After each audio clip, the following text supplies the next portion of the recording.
Hello friends, my name is Urusha Sheikh and let's begin with the new chapter of Science 1 that is gravitation. ठीक है, अब gravitation जैसे ही हमारे दिमाग में आता है तो हमें पता चल जाता है कि न्यूटन से रिलेटेड कुछ तो है, because Newton was the scientist who has discovered gravitation. ठीक है, तो ग्रेविटेशन बेसिकली कौन से प्लैनेट में पाया जाता है, मतलब हम लोग को जिससे हम लोग फेमिलियर है वो है अर्थ. ठीक है, अर्थ में ग्रेविटी पाया जाता है. फॉर एग्जाम्पल ग्रेविटी डिस्कवर कैसे हुई. अर्थ था और यहाँ पर मेरा पेड़ है, ठीक है, ट्री है, उसमें से एप्पल गिरा. ठीक है, अब वो एप्पल गिरा तो न्यूटन यहाँ बैठा हुआ था और वो इस सोच में था कि एप्पल अगर गिरा है तो वो नीचे क्यों गिरा, why it is falling in the downward direction, why not in the horizontal direction और any other direction, why only downward direction.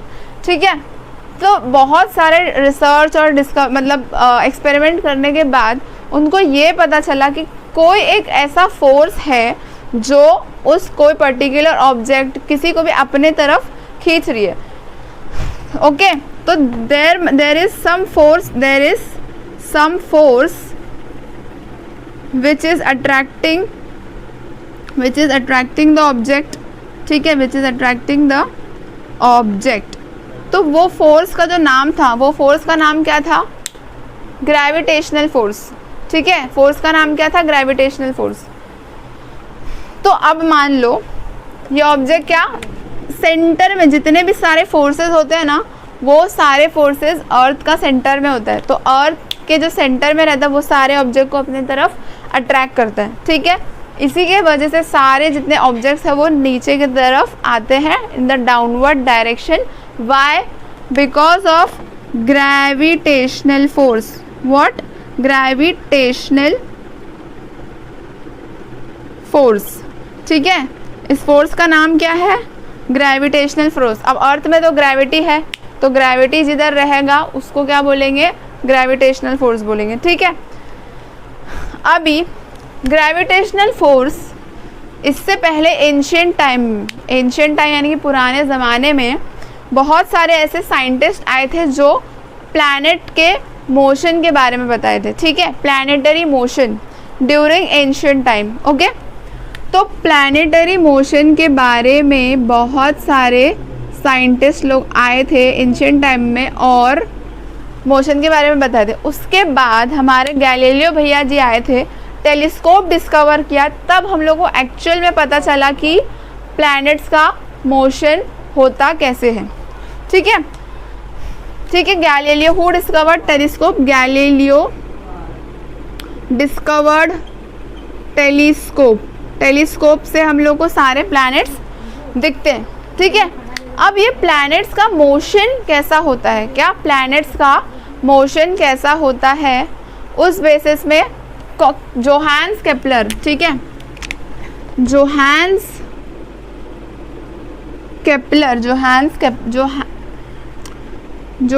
Kepler gave 3 planetary law of motion. ठीक है, ये जो जोहान्स केपलर आए थे, ये साइंटिस्ट ने प्लैनेट के 3 लॉ ऑफ मोशन को बताया. ठीक है, कि प्लैनेट कैसे रिवॉल्व होती है, कैसे अर्थ के आजू बाजू घूमती है, उसके बेसिस पे जोहान्स केपलर जी ने 3 लॉ दिए थे. ठीक है, अब फटाफट से हम लोग वो लॉ देख लेते. तो law, before going to law I would like to explain you one thing. ठीक है, अब देखिए एलिप्स क्या होता है. अभी लॉ में एलिप्स वर्ड आएगा. ठीक है, तो एलिप्स वाले वर्ड को समझ लेते, फिर जानेंगे कि एलिप्स हो, फिर पहले एलिप्स समझ लेंगे, फिर वो लॉ में अगर एलिप्स यूज़ होगा तो हमें वो अपने आप वो टर्म पता चल जाएगा. ठीक, तो अब देखो ये मेरा ट्राइंगल है, कोन. अगर मैं इसको कट करूँ ऐसे साइड से, ठीक है, अगर मैं इसको कट करूँ तो अगर हम लोग उसको ऊपर से झाँकेंगे तो कैसा रहेगा, ये सर्कल रहेगा, ऐसे सर्कल. आप बर्थडे कैप का एग्जाम्पल ले सकते हैं. फॉर एग्जाम्पल बर्थडे कैप ऐसा ट्राइंगल रहता है, उसको अगर हम लोग साइड से कट करेंगे तो अगर देखेंगे तो एक गोल सा कुछ मिलेगा, तो उसका नाम, उसी को बोलेंगे एलिप्स. क्या बोलेंगे, एलिप्स बोलेंगे. ठीक है, अब एलिप्स का प्रॉपर डेफिनेशन क्या है, एलिप्स का प्रॉपर डेफिनेशन आप ऐसे लिख सकते हैं, an ellipse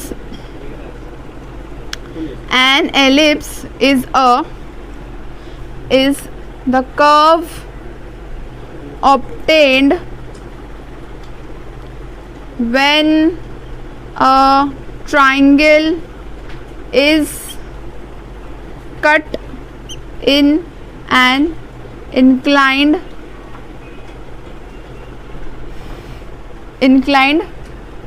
प्लेन। ठीक है, ऐसा ट्राइंगल है, उसको इंक्लाइन मतलब ऐसे थोड़ा सा स्लांट वे में काटेंगे तो हम लोग को एलिप्स मिलेगा। ठीक है, अब ये एलिप्स का मतलब तो हम जान गए, तो अब बोलोगे कि मैम कि एलिप्स हम लोग सीखे लेकिन इसका यूज़ क्या है? ये यूज़ केपलर्स के लॉ में हो रहा है। ठीक है, तो केपलर का पहला लॉ देखते हैं हम लोग। ठीक है, तो केपलर का पहला लॉ क्या बोलता है? ठीक है, देख लेते हैं इसको। केपलर का पहला लॉ ये बोल रहा है कि the orbit of a planet is an ellipse with the sun at one of the foci. क्या बोल रहा है? First law of Kepler, first Kepler का law, first law of Kepler. ठीक है, what it is saying? The orbit of a planet is an ellipse with the sun at one of the foci. चलो पहले लिख लेते हैं इसको। The orbit of a planet, the orbit of a planet is ellipse with the sun at one of the foci। ठीक है, अब बोलोगे मैम लिख तो दिए लेकिन हम लोगों को समझ में नहीं आया, तो हम समझाने के लिए है ना। अब एलिप्स का मतलब तो हम पढ़ लिए थे, ऐसा सर्कल होता है। ठीक है, ये एलिप्स को तुम लोग क्या मानोगे? ऑर्बिट ऑफ अ प्लैनेट, है ना, प्लैनेट से गोल गोल घूमता है ना सन के अराउंड, तो उसको हम लोग एलिप्स बोलते हैं। ठीक है, तो इस एलिप्स को मान लो ऑर्बिट है तुम्हारा। ठीक है, अगर यहाँ पर अगर मैं इस एलिप्स को दो पार्ट में डिवाइड करूँ, इस एलिप्स को मैं दो पार्ट में डिवाइड करूँ, तो मुझे यहाँ पर दो मिड पॉइंट मिलेंगे, एक यहाँ का मिड पॉइंट मिलेगा और यहाँ पर का मिड पॉइंट मिलेगा। तो एक मिड पॉइंट का नाम हम लोग F1 देंगे और इसका नाम है F2। F1 मतलब फोकस 1, F2 मतलब फोकस 2। जब दो फोकस हम लोग बोलते हैं ना तो उसका नाम होता है फोकाई। ठीक है, focus is a singular form and foci is the plural form. ठीक है, दो फोकस है, अब दोनों में से कोई एक फोकस में सन है। ठीक है, दोनों में से कोई एक फोकस में सन है। इसको मैं इरेज कर रही हूँ। सपोज करो ये फोकस में मेरा सन है। ठीक है, सन है और यहाँ पर मेरा प्लैनेट अर्थ है। अब अर्थ मूव हो रहा है एलिप्स के अराउंड, यानी कि ऑर्बिट में मूव हो रहा है, जो जिसको हम लोग एलिप्स मान रहे हैं। तो सुनो, जब अर्थ मूव होता है ना, तो जैसे ही वो सन की तरफ आता है तो उसका मूवमेंट फास्ट हो जाता है। when the earth is revolving and coming towards the sun, the motion of the earth becomes speeder than its normal speed। ठीक है, तो इतनी बात समझ में आई। तो the orbit of a planet is ellipse। orbit of a planet कैसा है? ellipse है, with sun at one of the foci, यानी कि एक फोकस में सन है। तो फर्स्ट लॉ हम लोग का कंप्लीट, सिंपल। अब हम लोग का आता है सेकेंड लॉ। क्या आता है? Second law. ठीक है, Kepler second law.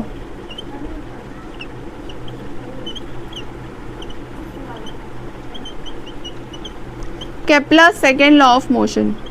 Now what is Kepler's second law of motion saying? The line joining the planet and the sun sweeps equal distance in equal interval of time। अब बोलोगे इसका मतलब नहीं समझा। देखो, the line joining the planet and the sun, यानी कि ये मेरा एलिप्स है और यहाँ पर मेरा सन है। ठीक है, यहाँ मेरा सन है। ठीक है, यहाँ सन है और अर्थ मोशन में है कोई भी एक पार्ट में। यहाँ मेरा अर्थ मान लो, ये मेरा अर्थ है। ठीक, अब ये अर्थ मोशन हो रहा है, line joining the planet and the sun, यानी कि सन और अर्थ में एक लाइन जॉइन हो रहा है। ठीक है, सन और अर्थ में एक लाइन जॉइन हो रहा है। यहाँ से लेके यहाँ एक लाइन ज्वाइन हुआ, यहाँ से यहाँ तक एक लाइन ज्वाइन हुआ, ठीक है। अब बोलोगे कि मैम ये लाइन ऐसे क्यों ज्वाइन किए? देखो अर्थ मूव हो रहा है ना एलिप्स में, तो यहाँ से लेके यहाँ तक पहले वो मूव हुआ, फिर यहाँ से यहाँ मूव हुआ, ऐसे मूव होता जाएगा। तो मैंने कुछ कुछ पॉइंट्स रखे हैं जहाँ पर अर्थ का मोशन दिख रहा है।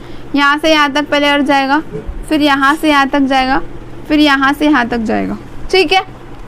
अब देखो डिस्टेंस इन लोग दोनों का अलग है, यहाँ थोड़ा कम, फिर यहाँ कम, यहाँ ज़्यादा, यहाँ उससे थोड़ा ज़्यादा, ठीक है। तो ये डिस्टेंस है, लेकिन अर्थ की जो मूवमेंट होगी ना वो एरिया उतना ही रहेगा, यानी कि यहाँ से लेके यहाँ तक का एरिया उतना ही है, यहाँ से लेके यहाँ तक का एरिया जो उसने स्वीप किया वो उतना ही है, यहाँ तक का एरिया सेम है, ठीक है।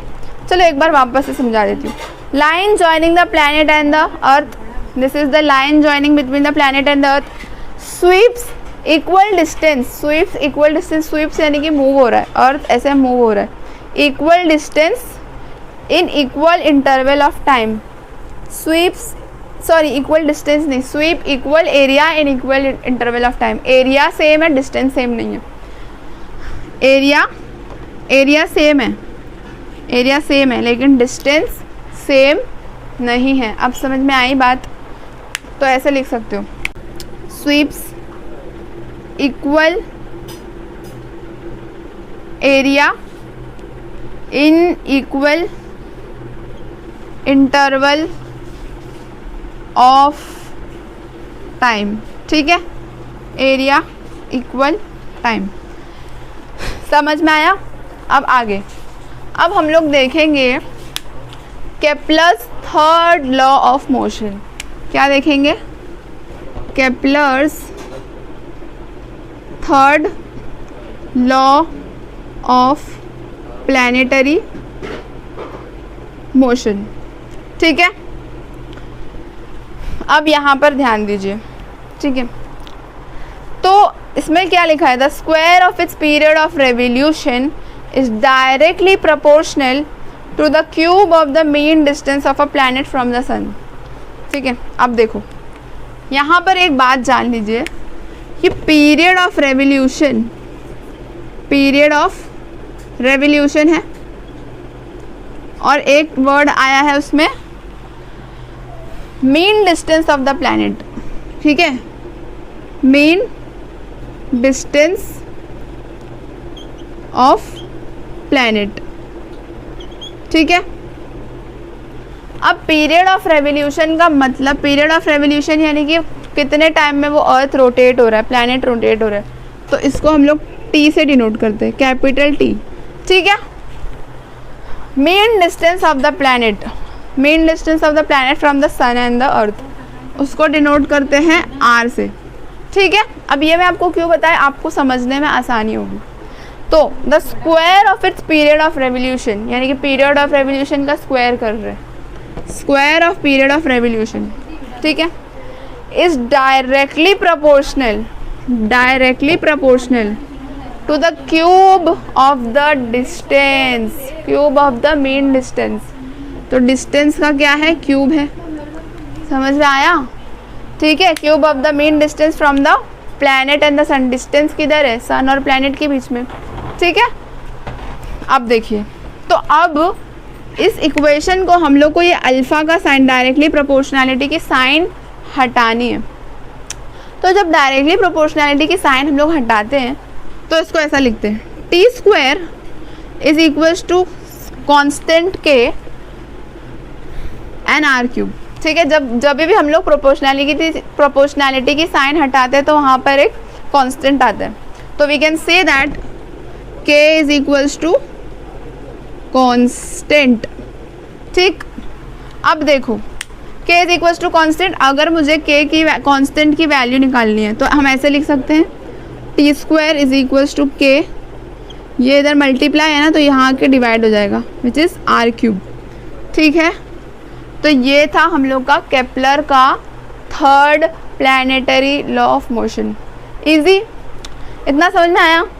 फर्स्ट लॉ पढ़ लिए, सेकेंड लॉ पढ़ लिया, और थर्ड लॉ भी बहुत ही सिंपल वे में मैंने एक्सप्लेन कर दिया है, ठीक है। अगर आप देखेंगे और स्टेप बाय स्टेप अगर आप पढ़ेंगे इसको, स्टेप बाय स्टेप अगर आप इसको पढ़ेंगे तो बहुत आपके लिए आसान हो जाएगा, ठीक है, आपको ये फॉर्मूला ऐसे याद रखना है।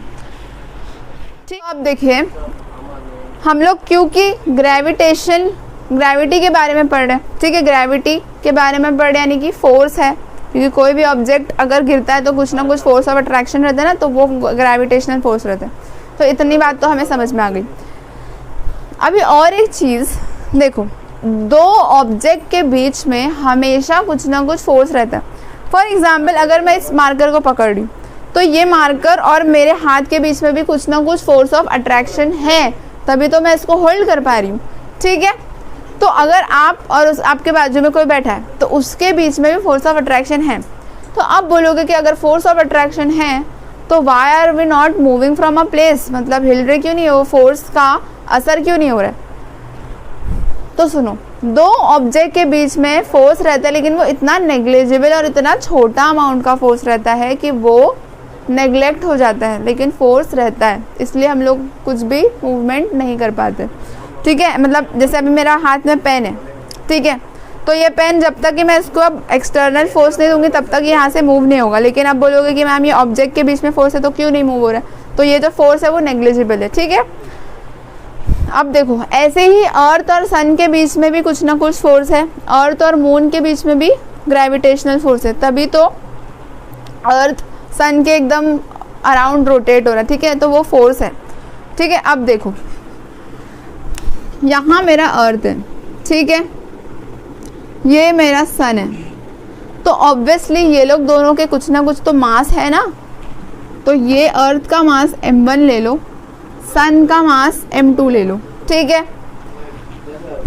तो ये मेरा अर्थ और ये मेरा सन, अर्थ है ये सन है, तो इस दोनों के बीच में कुछ ना कुछ डिस्टेंस है, डिस्टेंस को r भी ले सकते हैं और d भी ले सकते हैं। ठीक है, तो ये मेरा m1 है और ये मेरा m2 है। ठीक है, ये इधर भी लिख दिया हमने। तो अब इन दोनों के बीच में कुछ ना कुछ फोर्स ऑफ अट्रैक्शन रहेगा, तो we can say that force is directly proportional to m1 m2 upon r square. देखो जितना ज़्यादा मास उतना ज़्यादा फोर्स, और जितना ज़्यादा फोर्स उतना कम डिस्टेंस। अभी कोई एक हैवी कुछ चीज़ आप खींच रहे हो, तो अगर कुछ ज़्यादा भारी वज़न का कोई चीज़ है तो उसमें ज़्यादा फोर्स लगती है ना। ठीक है, और कम वज़न की चीज़ है तो उसमें फोर्स कम लगती है। ठीक है, तो force is directly proportional to mass and inversely proportional to distance. ठीक है, अब देखो यहाँ पर वापस से प्रोपोर्शनैलिटी की साइन आ गई, तो प्रोपोर्शनैलिटी की साइन हम लोग को हटानी है, तो कांस्टेंट लाना है। ठीक है, तो कांस्टेंट लाएंगे तो इधर आएगा F is equals to capital G m1 m2 upon r square.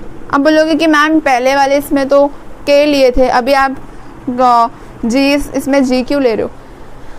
देखो gravitational force all over the earth तो सेम ही रहता है ना, हर जगह में ग्रेविटी एक ही रहता है। ग्रेविटेशनल का जो फोर्स रहता है ना अर्थ में, ग्रेविटेशनल फोर्स, हाँ ग्रेविटेशनल फोर्स सब जगह कांस्टेंट रहता है। तो अब हम लोग ग्रेविटी की बात करें इसलिए हम लोग ने ग्रेविटेशनल फोर्स लिए। ठीक है, अब देखिए force is equals to G m1 m2 upon r square. ये एक फॉर्मूला भी है जो आपको याद रखनी है। ठीक है, अब ग्रेविटेशनल कांस्टेंट है, अब कोई चीज़ कांस्टेंट रहती है तो उसकी वैल्यू भी कांस्टेंट होती है।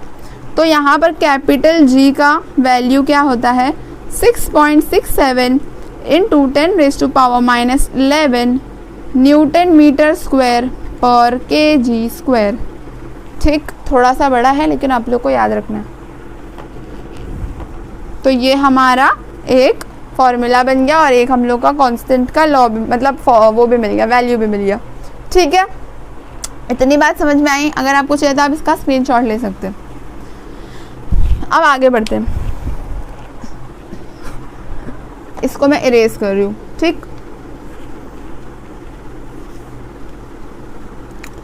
अभी सेकेंड हम लोग का टॉपिक है अर्थ ग्रेविटेशनल एक्सेलरेशन। क्या है अर्थ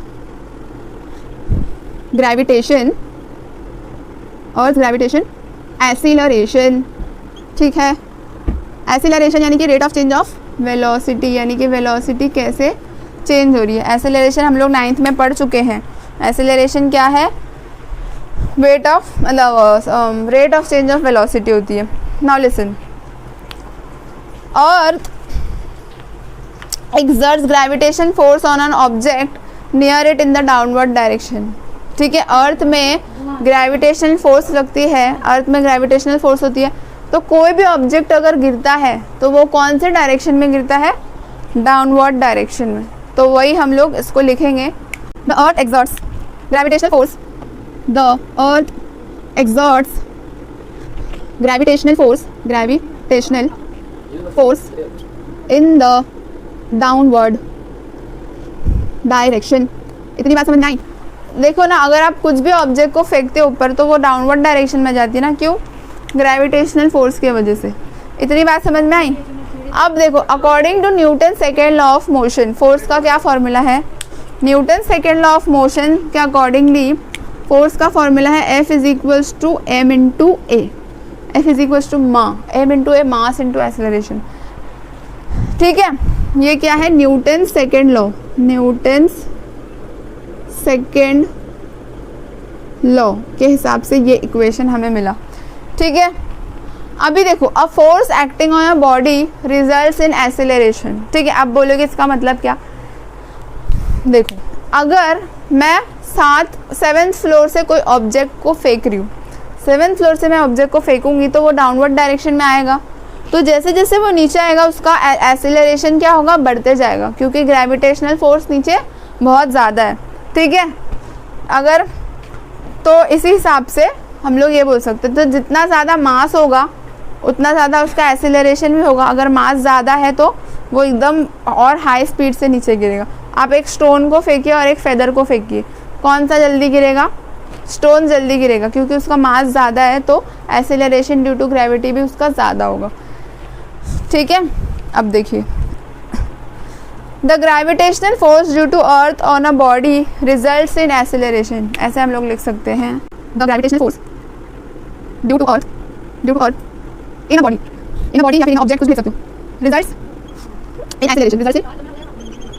ठीक है, ग्रेविटेशन की वजह से क्या होता है? एक्सेलरेशन होता है। ठीक है, इतनी बात समझ में आई? अब देखो, ग्रेविटी, अभी हम लोग ग्रेविटी का एक फॉर्मूला लिख लेते हैं, स्मॉल जी।